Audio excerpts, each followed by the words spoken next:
Good morning. It's Judges Jules here, and I have my friend Simon Holden from Holden's Horses telling me what he fancies for the coming fortnight or 3 weeks. We've got a few winners all lined up for you, but we've got to get to see the old. I better spin it out in a minute. Good Friday out the way, and the few issues that we have from there. I think we're going to have a little chat about that, don't we? And draws and some strange rides over Good Friday, didn't you think? Yeah. I mean, it's nice to have. I know there's people who think it should be a day off. Yes, but it was nice to have some good racing on the Friday. I'm not so sure whether this all-weather finals thing is working being at Newcastle, because the fields weren't full. When it was used to be at Lingfield, used to get French horses coming over. Now, obviously, I'm all for pushing Northern racing, but I just wonder if something wasn't broke that they've tried to fix. Newcastle race endlessly. There's not a problem there. I mean, I'm all for upping the quality, but I just wonder if this move hasn't worked. I don't know what you think, Judge. Well, I kind of feel that way as well, because I've been to the Good Friday meeting at Lingfield as well. It's absolutely jam-packed there. I mean, it used to be, I'm sure the other meeting was on Good Friday, but it really was, it really captured the imagination of everybody, whereas I can't understand, I thought that they were better quality of race as well. I know you had the two Coston horses in that race, but we'll get to that race a little bit later on. But I know everyone used to moan about Lingfield. You've got to be drawn in a certain way. I just felt it was a little bit. I don't know. I just felt it was a little better supported. I think that's a better way of saying it. From the racing fraternity, right? Yeah. So, and I kind of felt that there was a draw bias again at Newcastle. Everyone sort of has a go at Lingfield, and why jockeys kept challenging down the middle over the far side when you really needed to come this side, I have no idea. I mean, it just happened race after race. Enjoy your own conclusions from that. And I think I might as well get on to my first eye catcher while we're here. It was in the first race, the 1:15. I think it set the tone for the rest of the afternoon, to be honest. I really like the run of Oviedo in the listed race. This horse ran in the Acomb last year. It ran behind Chaldine, who's actually got a good chance in the Guineas. Came third, and then sort of disappointed after that. So he was definitely on my radar to see how he would run. And he with a minimal of effort, let's say, down the middle of the track. It's a listed race. He was well beaten in sixth, but he wasn't 4 lengths well beaten. And I think this horse might well pop up in a listed, or it could pop up in one of them really good handicaps as well. He's only rated 98 at the moment. He might run a couple more times, and you can see him winning a decent handicap, but I think he's probably better than that. And he really caught my eye. I don't know whether you remember the race, the 1:15, the first race. Oh, I remember it, because it started a very long afternoon of me shouting at the TV. Yes. Let's be really clear. And, I'm not being conspiratorial, but there's a few horses that drifted quite late that ran in the middle. And if people think that's me, whatever, just go and check the betting and watch the races. If you were in the middle of the track at Newcastle, you could not win on Friday. Now, why this wasn't realised by anybody after watching the first race? Now, I've said this before. The jockeys who are not riding watch the races. I was always under the impression they would do, because you couldn't win. There was about a 4 or 5 length draw bias. And, like you say, Lingfield gets stick. Wolverhampton gets stick for can't win in the car park, whatever. What we don't want is Newcastle turn into, if you're not drawn in the 3 next to the rail, you can't win. Otherwise, we've got another silly situation on the all-weather. So, jockeys, you can't all be on the rail. I realise that, but you don't have to be on the far side, do you, when it's clear, it's slower ground. And, I'd say a lot of these races at Newcastle on Friday with a bit of a pinch of salt form-wise. I think you could get caught out following these, because your Obelix in the same race, similar thing. We finished 1 place in front of you, I think. Yes. That ran quite a nice race too. Yeah. They're 6-7 lengths behind at halfway, and that, we're getting into Doncaster territory there, aren't we? You'd have to be seriously well handicapped to be able to win up the middle on Friday there. So, like you said, there'll be some little jewels and goodies that finished on the surface disappointingly on Friday, but keep an eye on them. This is one, I thought in particular the race that caught my eye. I know this was, bear in mind, they're on the round course, and they come up, that was bear in mind, there's only sort of 6 runners, weren't there? Well, there were and the massive drift on Forest of Dean and Harrovian. I just, they looked at the real solid two, and both jockeys decided to go up the middle of the track. Well, Oisin Murphy was like 8-1 into 9-4, come up the rail and won quite comfortably, didn't he? But that was the race that really set the tone, wasn't it? Very unsatisfactory. Yeah, there was a few like that, and that was the one that really sort of like solidified the thing. So, and I understand you've gone. We're not going to be so chronological. You've gone for 2 at Redcar, would you believe? Haven't you for your jobs?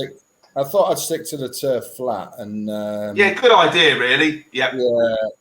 The first race yesterday, I will say this, that on the Sunday night, our trackman got in touch with us to say he wanted to go with a horse called Old Smoke.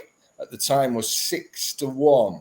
Now this has gone off 5-2 on the actual race, second favourite. Very unsatisfactory. Oshinor is a great rider.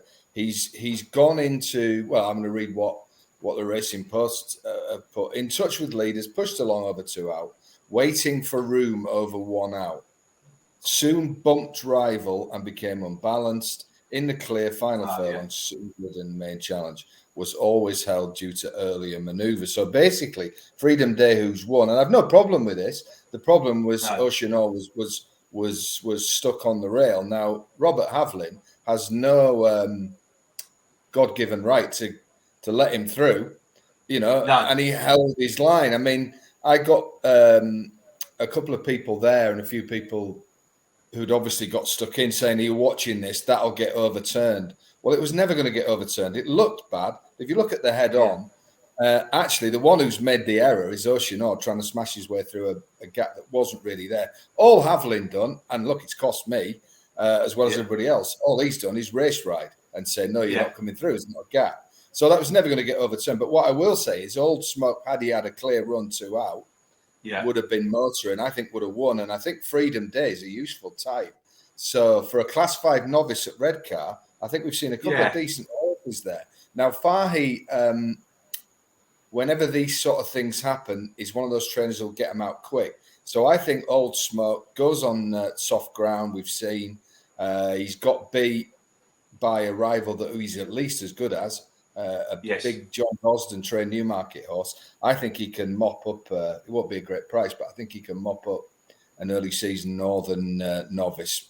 He's going to be like 5-4, 11-10, but I think you can have a dig on him.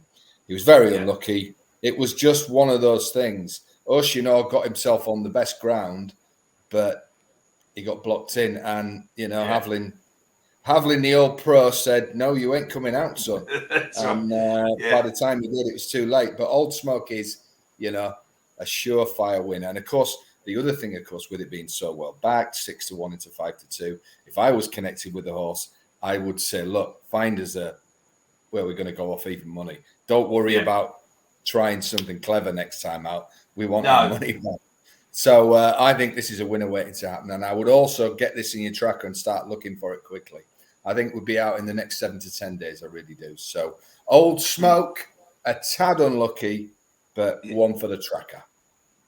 Definitely. And if you consider like Mahanakan, who's rated 76, was beaten sort of 9-10 lengths in the race, you could say, and had the best. Once again, it was another draw day, was it, yesterday at Redcar? You wanted to be over the far side. I think something to keep. Always, Yeah, and that really was the theme last year. So for anyone who's having a better Redcar throughout the season, keep an eye on if it's soft there. You really do want to be low, because later on there's a handicap which we'll probably get to where once again you had to be up the rail, and I thought Old Smoke for me. I do remember the race now. I said to you earlier, I wasn't too sure, but I do remember that race. It was unlucky, and there's definitely a race or two in that at least this season. I should think not only winning, you could see it winning.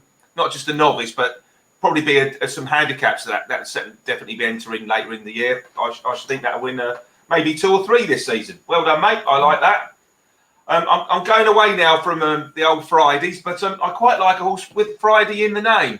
I went to Musselburgh for my other 2, so we're just going to cover one for now. It was in the later race. Better get the actual race. There was a 5 furlong race on the Musselburgh card after the big race, and it was the 4:45. It was won by Monsieur Cody, There's a horse that blasted off in the race called Vadamia, and she went, I think she's a she, she went off very quick and only got caught late on. She is actually an eye catcher, especially at a sharper track. But for me, the horse that I really liked to follow out of it was a horse called Black Friday. Went through last year. I don't think it won a race last year. No, it didn't. It's now rated 75. For coming second there, it's probably going to go up a pound or two. But this horse 2 or 3 seasons ago ran up a sequence, and he also was good enough to win a couple of years ago off much higher marks, sort of in the mid-80s. So now off a mark of 75 for R. Mike Smith. I do think there's a win or two in this, and especially soon. And this horse has a real liking for air, so keep an eye out for him when he turns up at air in the next couple of weeks. I think this will be winning shortly. So this is one for the short term for you, Black Friday. Yeah, I mean, he obviously held up, stayed on. Yes, like you said, that was a classic next time out run. Yeah, Monsieur Cody's got first run on you, really, hasn't he? Yeah, that's definitely, my old favourite Rory was in it as well. That's did his usual. Everything's got to drop right for Rory to pop up, but he will pop up this year. But he's the one you can follow off a cliff. Yeah, there was some usual suspects in this, like Jordan Electrics and all them, wasn't there? Yeah. You could go very, very skint following it. But I think that ran like a decent early season race, that. And like you, I think Black Friday with that under its belt, maybe an Air or a Thirsk next time.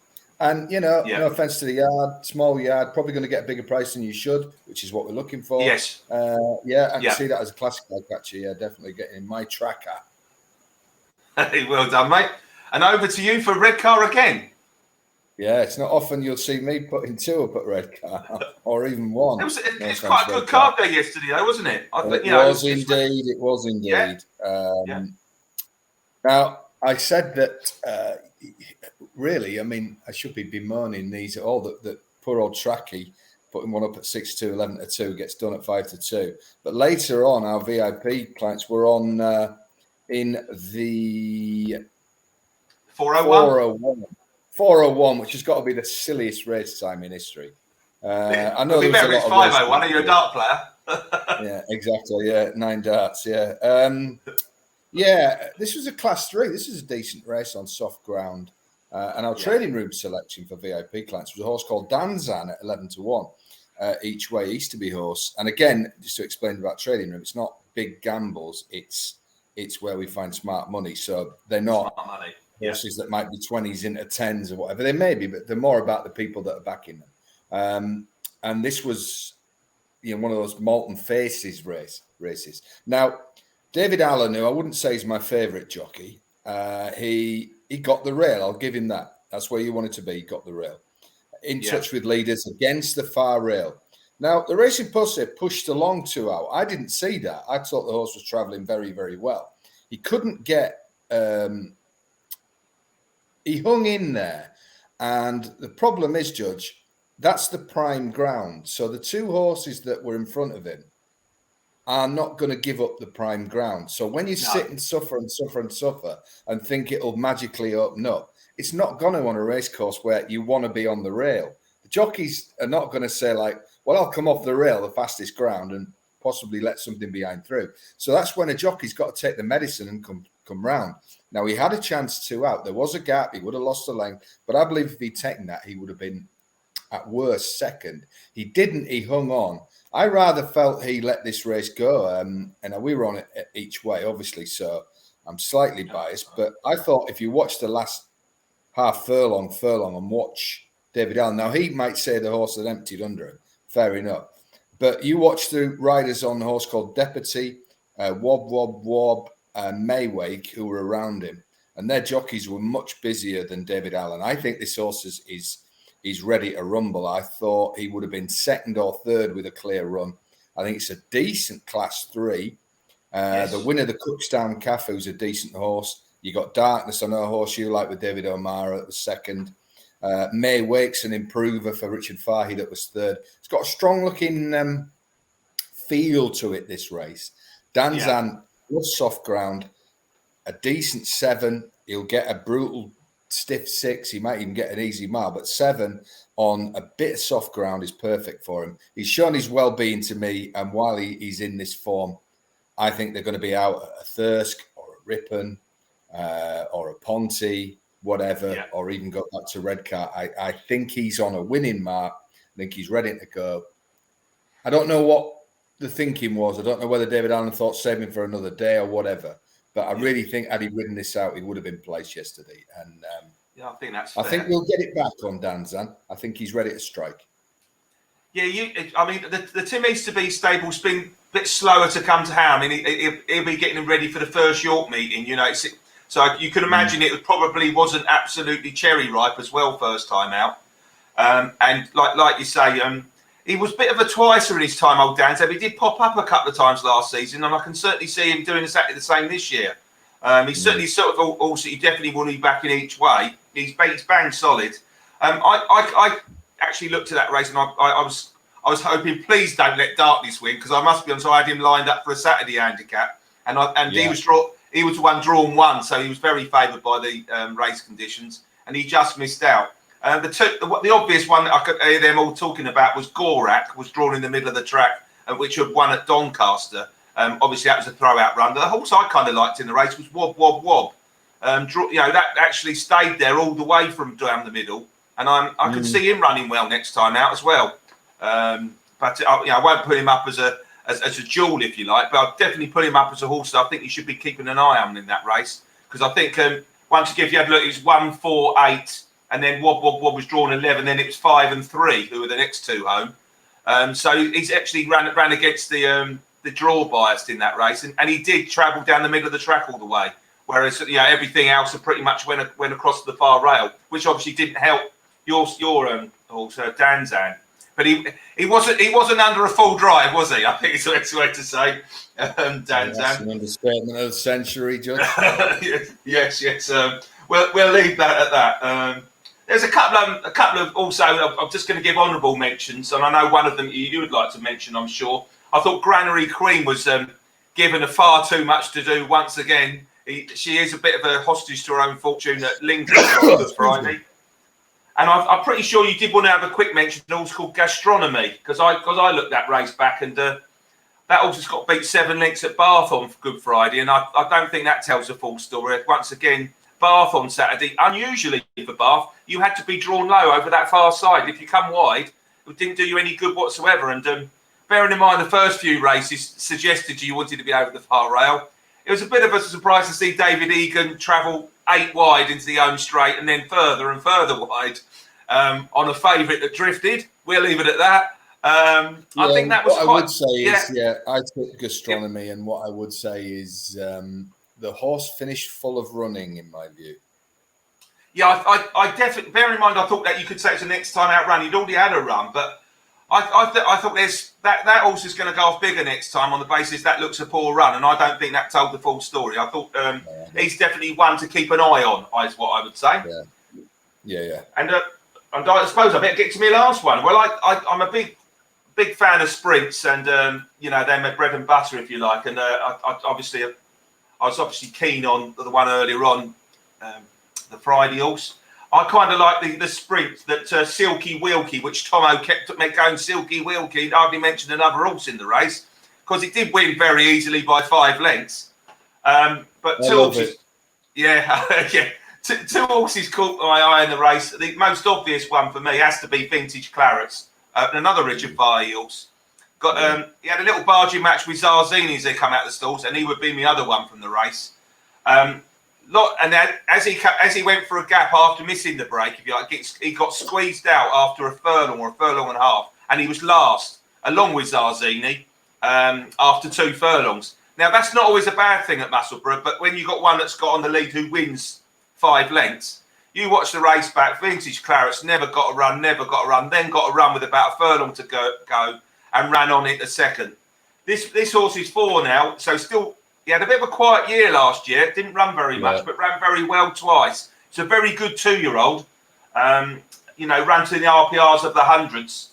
Here we are. I better get it right. No, it's at mid-90s. Get it right. And nearly 100. It ran to an RPR of 99. I thought this was a really good introduction, and there's definitely a handicap in him next time out or the time after. And Zarzini just never got a run. I don't know what Ben Curtis was doing on it. I mean, he almost like gave up as well and got done for fourth on the line. That was definitely a bit of pocket talking there. But I mean, the winner has obviously got to go up £7 at least for that, and so he's going to be everyone's radar, obviously. But I would rather be on Vintage Clarets if they met next time out. Put it that way. £7 better off and getting a clear run. And he's ran well at York, didn't he, last year, Vintage Clarets? So I can see him in one of the better handicaps, because this race often is a good early season 5 furlong handicap. Often throws up some good horses. And Mick Appleby also ended up being group horse from this last year, who ran in it. There will be 2 or 3 winners at least coming out of it from next time out if he's one to follow. Did well all on one breath. Yeah, well, I've got to be honest. I think that might be the last you see of Silky Wilkie in handicaps for a bit. He looks a pattern performer. It was very impressive. But he's a bit sort of all or nothing. But when he's all, he's definitely good, isn't he? I mean, there's no shame in getting stuff with him. I mean, I completely agree with you, Vintage Clarets. What I will say, it's not a sort of a duel from me, but just to keep an eye on a horse that was 4th called Midwinster, trained by Paul. Yeah, that come up the rail, didn't it? Now, the paddock lot said that this badly needed the run. And the thing about Midge is that his horses will come on a bundle. They're not ready to rumble first time out. It's a long season. And Midwinster obviously has got bags of improvement. Now, he's run a screamer. I mean, staying on. I mean, he was outpaced, but, he's no Silky Wilkie. But what did he have? 8, I don't think he was really up in class as well, wasn't he? Yeah, I mean, return to a Ponty or a Thirsk where Midgley has kind of his winners within, maybe dropping down a grade and having a high weight. I think he could, maybe a class 4. I think he could win a good pot. I thought it was a really interesting. Yeah, it was a good finish for him, and Midge has also won. Let's say for the application of money. Yeah. So when you see, aren't we all? Yes. I do like his horses when they're well supported, but I will be surprised he doesn't pick up a couple of handicaps this season with that. That's why I do think if you keep that race in your tracker and actually follow it, and I think it will throw up. Certainly, if they don't win next time, the time after there'll be 4 or 5 out of that race. If Vintage Clarets, even a Midwinster, even a Zarzini would be definitely on my radar as well. Yeah. If they go in at a class 3, class 4, well, I mean, it's a real booster for Silky Wilkie at a listed level, because he's kicked them out of the way. I know Tomo's got excited, but that can happen. Yeah. He did literally never give anything else a chance after that. He said, what's that? As the Grails come third, because even that's well handicapped, came from the dark. Yeah. So you are looking. That was obviously, I think it was group placed, if certainly listed winner. A race to keep an eye on, I think. Yes, I think we covered it quite a bit, but I think you've got quite a few there to be going on with. So hopefully, you've covered some of the races that I think some other people wouldn't be looking at, but I do think they are the races and horses we should be following for the next 2 or 3 weeks. Definitely. And of course, we've got quite a busy few days. Just a quiet week ahead. Yeah, definitely. I mean, I can't wait actually for the national meeting now. What I will say is, Cheltenham's had a few kicks. Yes, hasn't it? It was a vintage festival. But what I will say is, as well as the great race on Saturday, you have to take your hat off, because Aintree has slowly built this into a seriously good festival. It used to be a decent race on the Thursday, the national fences, and then a decent whatever, and some pretty ordinary stuff. But you look at these cards now, it's a very strong festival. And it's also, they're almost like better punting cards, aren't they? Because let's be honest, Cheltenham, there's so many shorties now. You kind of always looking for the place sort of aspect of things. But there's some nice handicaps at Aintree, I think, and there is more betting opportunities, I believe. And I don't know what I suppose we've not finished on a downer, but it's actually something to be bearing in mind when you're punting. I'm not always a great advocate of taking on Cheltenham horses at Aintree next time out, but a few of them didn't run very well at Punchestown over the last few days. Quite a few disappointments if you've been taking on, Blood Destiny was another one yesterday. Another shorty that got beat. I mean, Janadil would have won, but that fell. But there's quite a few there that haven't really, let's say, run to their best. I mean, the Triumph form got well let down, didn't it? Well, you've got to make a decision with Cheltenham form at Aintree. Are you with it or against it? And, what I'd only say about that is be careful when people say that won easy, that had an easy time of it, that won easy at Cheltenham. Even if you win by 10 lengths, you haven't had an easy race. No, that's you right. can't win at Cheltenham and have an easy. Those horses, even the ones that visually appear to be comfortable, will have felt that. And it's not long to come out in a championship level again. It is done. And plenty of good horses. Of course it is. Yeah, I mean, obviously I think the national winner did yesterday, but there was quite a few the graded performers that didn't run up to scratch, is what I'd say. Because they're all trained. They're trained for that minute, aren't they? It's all been, they talk about Cheltenham all year. You're trained to win at Cheltenham. You're not trained to win really the race at Aintree, are you? Afterwards, no. I mean, it's a wonderful bonus. Yeah, but it's an afterthought. Yeah. So we'll be smart. I'm sure we'll take a few on the old good ship HFC, the Judges Private Service. Absolutely. Aintree is the place to be, and we are the people to produce the winners. So brilliant. Thank you, Judge. Be lucky all. Have a great festival, and there'll be plenty of winners hopefully coming from this channel shortly. And we'll see you on Friday night on my channel. All the best.